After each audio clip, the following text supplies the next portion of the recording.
Vous avez envie d'être vous, mais vous ne savez pas comment faire? C'est peut-être là le souci. C'est que vous cherchez une manière pour être vous. Et est-ce qu'être vous, c'était juste arrêter de vouloir, faire quelque chose, arrêter de vouloir être autrement, arrêter de vouloir, fuir ce que vous ressentez, arrêter de vous dire, «Ah ouais, mais là je peux pas». Arrêter que dès qu'il y a quelque chose qui est inconfortable, être dans une manière d'évitement, une manière de réconfort, un peu comme un enfant qui, dès qu'il pleure, on lui met un bonbon dans la bouche pour éviter, d'écouter son émotion. Est-ce que vous pouvez, avant de lui mettre la tétine ou avant de lui mettre la sucette dans la bouche à votre enfant intérieur, écouter, juste écouter, lui dire: «Qu'est-ce qui se passe?» Et arrêter de fuir devant cette émotion. Arrêter de vouloir à tout prix, faire comme si ça n'existait pas. Comme les adultes ont fait, souvent avec les enfants en disant, «Mais pourquoi tu pleures? Il y a aucune raison de pleurer, donc arrête de pleurer. Mais sois une grande fille, ne pleure pas. Ou fais pas un caprice. Ou n'hurle pas, ou ne te roule pas par terre». Et si l'enfant a besoin, envie de se rouler par terre, je dis pas qu'il faut obligatoirement que ça s'exprime comme ça, mais au moins que ce soit accueilli, au moins qu'il y ait l'espace pour. Certes, maintenant on est adulte, on n'a pas besoin de se rouler par terre et de faire des trucs démesurés pour que ça s'exprime. On peut l'exprimer autrement, ça peut être un peu plus interne, un peu moins intense si on a envie, un peu plus intense si on a envie, selon comment on a envie de faire. Selon aussi l'environnement qu'on a autour de nous. Parce que faire ça en pleine réunion, c'est peut-être pas idéal, mais on peut le faire autrement. On peut trouver un moyen pour que cette colère s'exprime, pour l'écouter, pour en prendre en compte, même quand on est dans un espace collectif, on va dire, ou dans un cadre qui ne valorise pas trop, l'expression des émotions. Et et là, comme ça sera peut-être mieux. Là, enfin, vous pourrez être vous. Là, enfin, vous pourrez arrêter de vous dire, «J'ai besoin de me modifier, j'ai besoin de me transformer pour pouvoir être heureux. J'ai besoin de fuir le monde, j'ai besoin de fuir la société pour pouvoir être moi. J'ai besoin de me retrancher, j'ai besoin de me créer une communauté ou d'aller dans un écolieu ou de me replier en plein milieu des montagnes de l'Ardèche pour pouvoir, enfin être moi-même». Peut-être pas.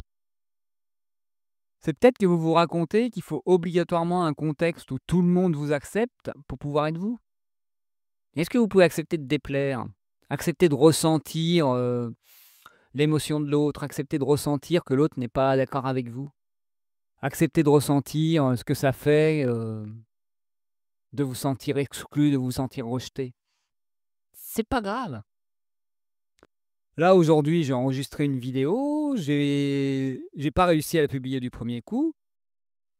C'était hyper inconfortable pour moi. J'ai accueilli cet inconfort, j'ai dit: «OK, tiens, c'est encore moi qui est déçu de ne pas avoir réussi du premier coup. C'est pas grave, c'est OK, j'ai le droit de ressentir ça». Là, j'avais pas besoin de faire plus. Oui, il y avait un côté déçu, il y avait un côté, qui voulait le faire bien, qui voulait être efficace, mais contrairement à d'habitude, j'ai pas voulu râler, j'ai pas voulu rejeter ça sur l'extérieur, j'ai juste accueilli «OK, quand ça se passe pas comme j'ai envie, quand je réussis pas du premier coup, c'est douloureux. OK, pas de souci».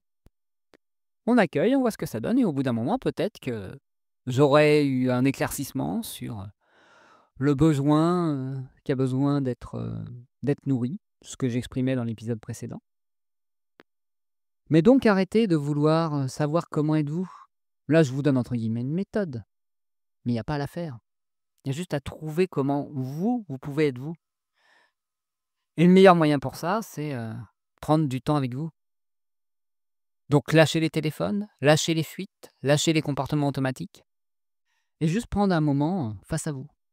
Ça peut être avec l'écriture, ça peut être avec le mouvement, ça peut être, devant un miroir. Un exercice qui m'avait beaucoup aidé à une époque, c'est de me regarder nu dans un miroir et de me masser. Voilà, de vraiment avoir un contact avec mon corps tout en me regardant. Pas trop confortable, mais ça fait un bien fou pour se reconnecter au fait que oui, je suis là, j'ai ce corps-là et je peux aussi, m'apporter de la présence et de l'amour avec le corps que j'ai. Et ça, c'est un sacré exercice et c'est un sacré apprentissage. Tout ça pour dire que, y a rien à faire. vous pouvez encore vous dire: «Oui, mais là, il me donne encore des techniques, des manières». Non, je donne juste des opportunités pour vous rencontrer. C'est pas pareil. Il y a pas à faire, parce que là, il y a juste à je dirais plutôt qu'à faire quelque chose pour être vous, il y a vous rencontrer, pour moi, qui est important. Je ne sais pas qui je suis, je ne sais pas comment être moi, comment puis-je me rencontrer pour savoir comment être moi? C'est ça la piste. Voilà, rentrer réellement en relation avec vous-même, c'est ça la solution. Et si vous avez besoin d'accompagnement pour ça et d'aide pour ça et de soutien pour ça, je suis là. D'ici quelques jours, je vais vous proposer, mon offre d'accompagnement de groupe sur, 4 mois et voilà, donc abonnez-vous à ce podcast ou à mes réseaux sociaux ou contactez-moi par mail pour avoir les informations, si vous avez envie que je vous tienne au courant. Et il y aura aussi une offre individuelle pour ceux qui préfèrent faire les choses en autonomie. Et donc, comme d'habitude, si vous avez aimé ce podcast, n'hésitez pas à le partager, le commenter et le faire connaître. Et je vous souhaite une magnifique journée, soirée, semaine, et je vous dis à demain 7 heures pour un nouvel épisode. Et aimez-vous tel que vous êtes. C'est la meilleure chose que vous pouvez vous offrir.